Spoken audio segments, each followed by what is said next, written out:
I'm Anna, and here's the straight scoop about how it all started.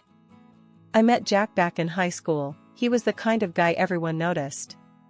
Captain of the football team, always surrounded by a crowd, and there I was, always buried in my textbooks, aiming for straight A's. We were worlds apart, yet somehow, he noticed me. It was during one of those rare afternoons when I was actually outside, on the bleachers, trying to understand physics while half watching a practice game. He came over, sweaty and grinning, and plopped down next to me. "Hey, genius, help me out here. If I throw a football in a perfect parabola, will it impress you enough to come to the spring dance with me?" He joked, or at least I thought he was joking. I remember looking at him, the sun forming a halo around his messy hair, and laughing despite myself. "Impress me with your grades, not your throws, and we'll talk." From then on, Jack made it his mission to impress me, and impress me he did. He started showing up with his homework done, asking for study tips instead of flirting. Well, there was still flirting, but less obvious, you know? By the time the dance rolled around, I said yes, more out of curiosity than anything. We dated through the rest of high school. It wasn't always smooth, but we stuck it out, went to the same college. I majored in education, and he struggled to find his path, bouncing from one major to another. I was buried in books, and he was, as usual, the life of every party. Somehow, we made it work. He'd drag me out to parties, and I'd make him hit the books. We balanced each other out, or so I thought. After college, Jack proposed at our graduation party. It was loud, messy, totally him. He didn't get down on one knee, nothing that cliché. He just leaned over during the loud cheers, his breath smelling of beer, and yelled over the noise, "Marry me, Anna. I'm serious." It was so Jack, so spontaneous. I laughed, the sound lost in the chaos, and shouted back, "Yes, why the hell not?" We got married in a small ceremony. Only family and a few close friends. Jack looked serious for once, his eyes telling me this was the real deal. We were young, in love, and ready to take on the world. A year later, Emily came into our lives, turning our world upside down in the best way possible. She was a tiny bundle of energy, always giggling, with Jack's eyes and my stubborn chin. Life became a series of nappies, baby giggles, and trying to catch a good night's sleep. Jack took a part-time job to be around more, while I dove back into teaching as soon as maternity leave was over. I loved teaching, loved my kids at school, but it meant long hours, extra tutoring after classes to make ends meet. Our life was a mad dash from morning till night. Every morning was like clockwork. I'd be up before the crack of dawn, scrambling eggs and flipping pancakes, while the coffee brewed loud and strong. Then I'd drop Emily off at the nanny's, who was practically a second mom to her by now, and then it was off to work for me. Teaching wasn't just a 9-to-5 job for me. There were extra classes, after-school tutoring, and endless grading. I did it all to scrape together enough to chip away at our house loan and stash something away for retirement. Jack worked part-time, which helped, but it wasn't enough to ease up on the hours I needed to put in. When I'd finally get home, the house would be a mess, dinner half-made, and Jack looking like he'd wrestled a tornado. "You're late again." He'd start in as soon as I stepped through the door, his voice tight with frustration. "I'm pulling double shifts at school, Jack. You know this," I'd reply, trying to keep the tiredness from seeping into my voice. "And I'm here cleaning and cooking and looking after Emily. You think that's easy?" He'd argue back, his face a mix of anger and exhaustion. I understood where he was coming from, I really did. But it wasn't like I had a choice. "Look, I'm doing the best I can here. We've got bills to pay, and Emily's not getting any cheaper with all her school stuff." Jack's face would soften a bit at that. "I know, Anna, it's just... I get tired too, you know? And when you're late, it throws everything off." That would usually end the argument, at least for the night. We'd sit down to whatever he'd managed to put together, usually something with pasta, his go-to meal. Emily would chatter about her day, blissfully unaware of the tension. I'd go check on Emily, help her with homework or watch a bit of TV with her, trying to make up for the hours I missed. By the time her bedtime rolled around, I'd be ready to collapse. Lately, though, Jack had started making snide remarks about my late nights. With all the time you spend at school, who knows? Maybe there's a handsome math teacher keeping you late, he'd say, half joking, but with a sharp edge. I laughed it off the first time, but he kept at it. Jack, you think I have time for a lover? I barely have time to pee during the day, I retorted once, trying to lighten the mood. He didn't smile. Just saying, it's a lot of late nights, Anna. I know, and I'm sorry, but there's no one else, Jack. Just stacks of papers and a bunch of kids who can't figure out fractions. That's my wild affair, I'd say, trying to reassure him. But somehow, I could tell he wasn't convinced. His jokes became less frequent, and his glances more questioning. As Emily hit her teens, the simple, structured days began to crumble. It started with her locking herself in her room right after school, emerging only for meals. One evening, I knocked on her door, balancing a tray with a sandwich and juice. Dinner's ready. Don't eat in here, come join us, I called through the door. The answer was a muffled, not hungry. The lock clicked, a small but clear barrier she put up daily. Jack was already at the table, flipping through some bills, his brow furrowed. When I set his plate down, he barely glanced up. She eating in her room again? He asked, not really asking. Yeah, she says she's not hungry, I replied, sinking into my chair with a sigh. Jack shook his head, pushing his plate away slightly. We can't keep letting her do this, Anna. She needs to be part of the family, not holed up like a hermit. The weeks rolled on, each one straining the seams of our family fabric a bit more. Jack's comments about my late nights grew sharper, his patience thinner. Another meeting today? He'd ask as I grabbed my keys in the morning. Yeah, parent-teacher conferences. You know how it is, I'd answer, trying to keep my voice light. Do I? Seems like your meetings could be a cover for just about anything, he'd reply, the suspicion barely veiled. Really, Jack? We're going to do this now? I'd snap back, frustration boiling over. There's nothing going on. I'm just working, for us, for Emily. He'd hold up his hands, a gesture of surrender, but his eyes were cold. Just saying, it's a lot of nights out. Makes a guy wonder. It was a jab, and it stung more each time. Our conversations became a series of accusations and defenses, a far cry from the teamwork we used to pride ourselves on. One particularly rough evening, Emily stayed at the table with us. Jack was off again on my supposed secrets, and I was too tired to fight. Jack, please, not in front of Emily, I hissed, my voice low but fierce.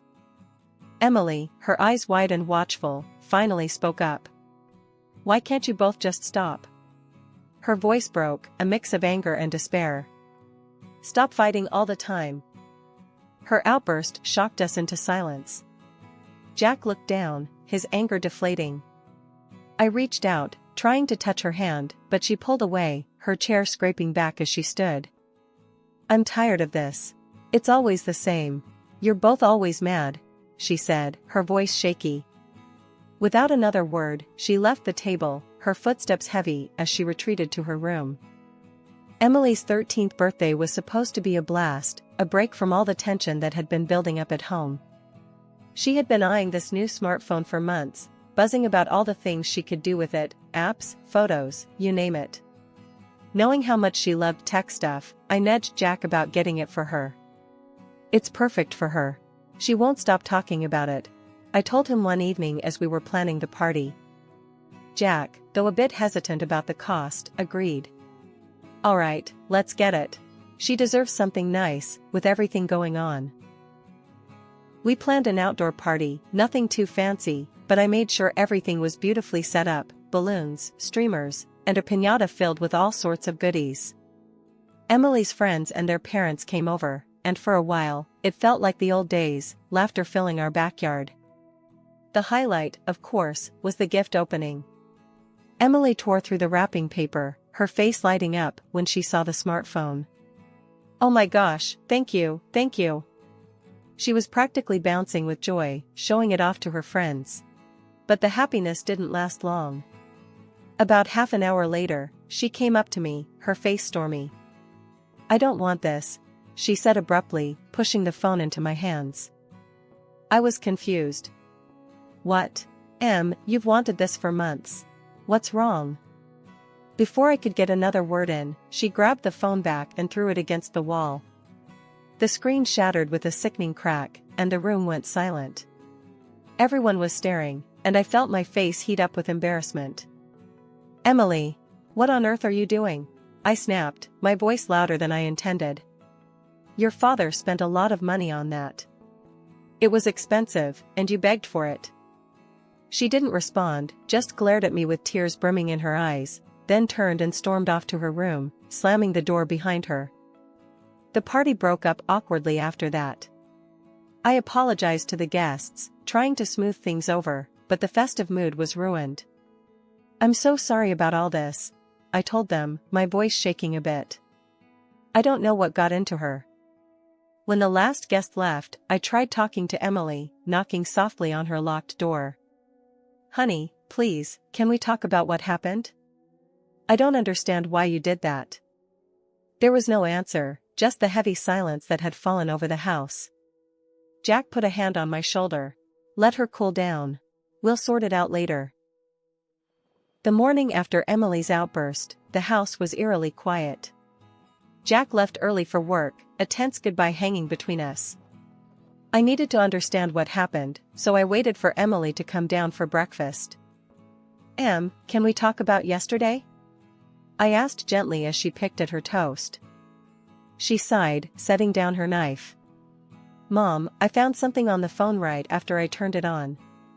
There was a spy app installed. My stomach turned. A spy app? How did you find that? Emily rolled her eyes, a flash of her old self.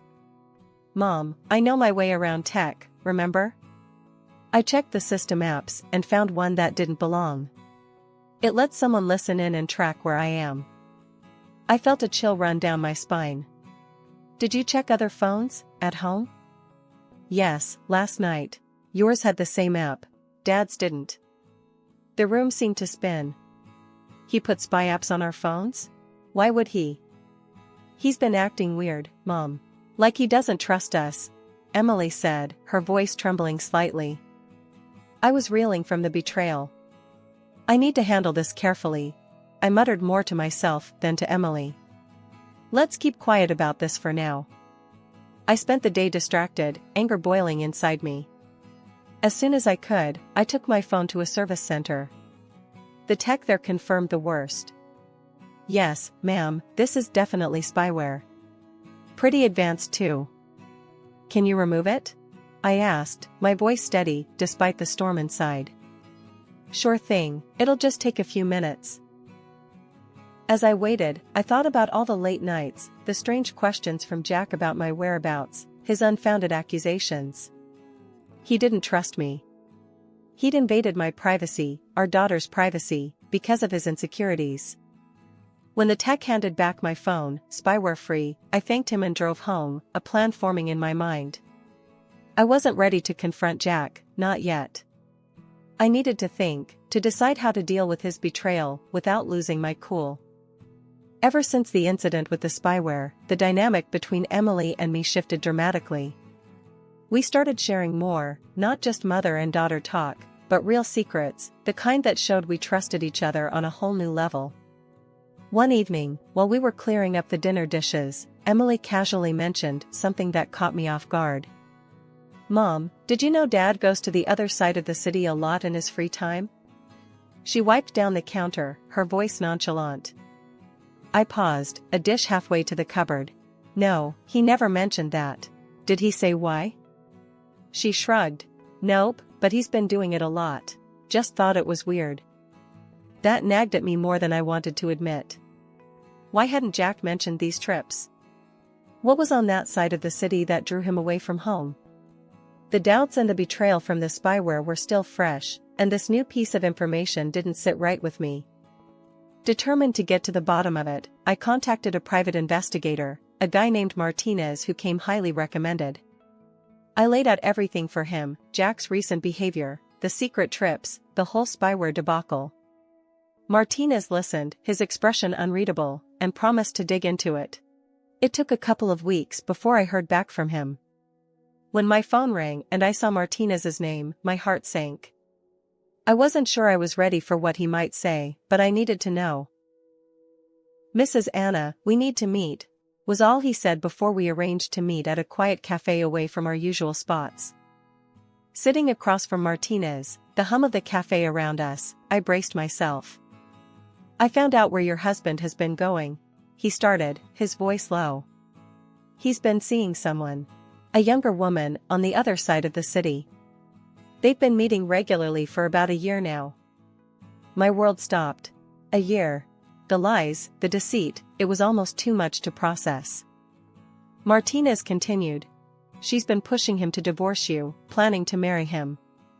She even suggested he track you, hoping to catch you in a compromising situation that could help him in the divorce." I felt sick. The spyware on Emily's phone, on mine, it was all a setup, a way to trap me. And, what did they find? My voice was barely a whisper. "Nothing. There was nothing incriminating on your phone. That's when they decided to put the app on your daughter's phone, to gather anything that could be used." I sat there, numb, the cafe's noise fading into a buzz. Betrayed by my husband, spied on, because of his own guilt. The irony was bitter. I didn't tell Emily the details when I got home. But she saw the photos sticking out of my bag, pictures of Jack with another woman, laughing, looking happy. Emily saw the truth in my face, before I broke down and told her everything. That night, she didn't say much. She just hugged me as I cried, her arms tight around me. We spent the night in her room, the space between us filled with a new, sad understanding. Jack came home late, as if it were just another day. He smiled, asked how our day was, oblivious to the storm inside me. I didn't confront him, not yet. I couldn't let him know that I knew everything, not until I had figured out what to do next. The next day, armed with the address the detective had given me, I drove across town to an apartment complex I'd never been to before. My hands were trembling slightly as I pressed the buzzer for the apartment. The door swung open to reveal a young woman, her makeup bright and her outfit scanty. She looked me up and down with a mix of confusion and defiance. "Can I help you?" "I need to speak with Jack," I said, trying to keep my voice steady. She tried to protest, but I just pushed her away and went inside. I found Jack in the living room, his expression turning to one of shock and fear when he saw me. "Anna, this isn't what it looks like," he stammered, standing up quickly. "Save it, Jack. I know everything." I cut him off, my voice cold and firm. "I'm here to tell you face to face that I'm filing for divorce. And I expect compensation from both of you for this betrayal." Jack's face paled. "Anna, please, let me explain." Before he could continue, the door burst open and Emily walked in. My heart stopped for a second. "Emily, what are you doing here? How did you even get here?" "I took a taxi," she said, her voice trembling but her chin high. "I needed to see who Dad was choosing over us." Jack tried to approach us, desperation in his eyes. "I love you both. I'm not going to let this go so easily. We can fix this." But before more words could be exchanged, his mistress, who had been silently fuming by the door, stormed over to him. She started hitting him, her sobs loud as she clung to his legs. "You promised you wouldn't leave me," she screamed. The scene was chaotic and pathetic. I looked at Jack, caught in the grasp of a woman he had risked his family for, and felt nothing but disgust. I grabbed Emily's hand. "Let's go home," I said quietly. As we left, Jack's pleas echoed down the stairwell, mixing with the cries of his mistress. But they were just background noise, a sad, desperate soundtrack to the end of our family as we had known it. After the confrontation, the air at home felt different, like a storm had passed, leaving quiet calm in its wake. Emily and I spent the next few days in a kind of unspoken agreement, taking care of each other without bringing up the mess with Jack again. But we both knew we had to figure out our next steps. One evening, I was sorting through some bills when Emily sat down across from me, her expression serious. "Mom, what are we going to do now?" I set the papers aside, knowing this conversation was more important. "Well, we need to take care of the divorce proceedings first. I've already talked to a lawyer." Emily nodded, biting her lip. "And us? Where do we go from here?"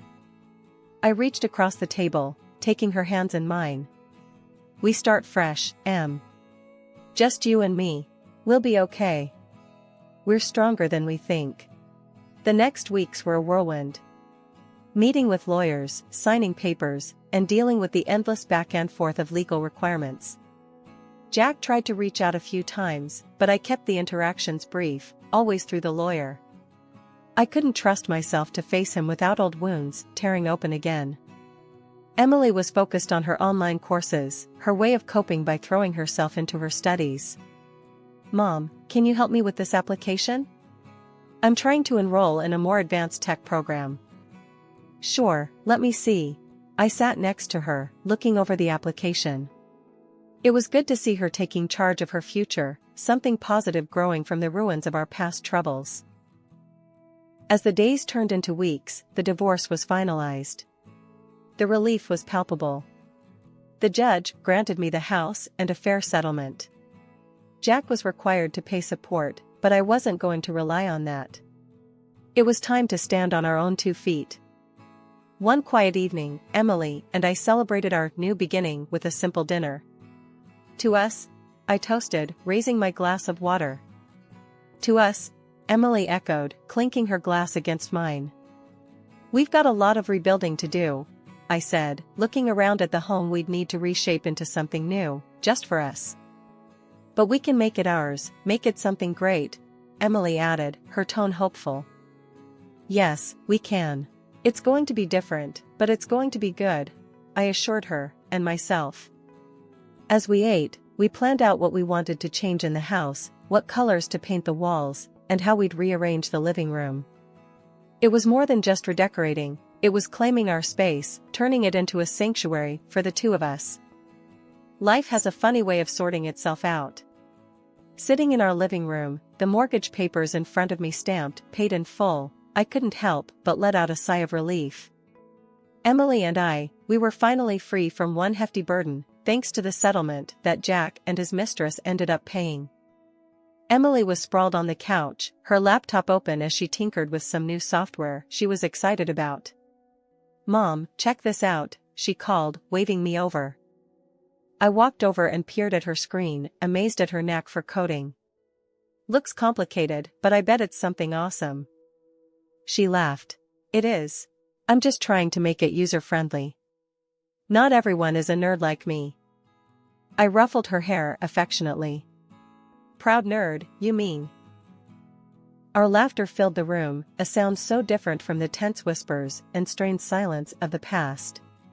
Since paying off the house and settling into our new routine, the calls from Jack had been a constant annoyance. He kept saying he'd changed, that he left his mistress and wanted us back.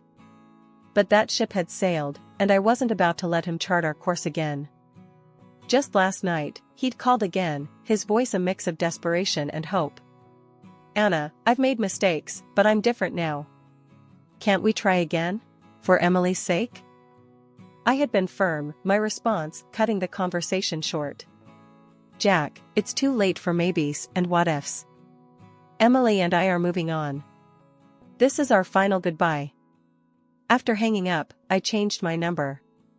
No more calls, no more empty promises. Emily knew about it and supported the decision. "Was that Dad again?" she had asked, her tone wary. "Yeah, but it's handled. New beginnings, remember?" I replied, trying to keep the mood light. She nodded, coming over to give me a hug. "I'm glad it's just us now. We're better off, Mom." And she was right. We were better off, financially and emotionally. I enrolled in a few online courses to enhance my teaching credentials, and Emily was diving deeper into her tech projects. We were not just surviving, we were thriving. Sometimes, late at night, I'd sit on the porch, sipping tea, and reflect on everything that had happened. The pain, the betrayal, but also the immense growth and the unbreakable bond it had forged between Emily and me.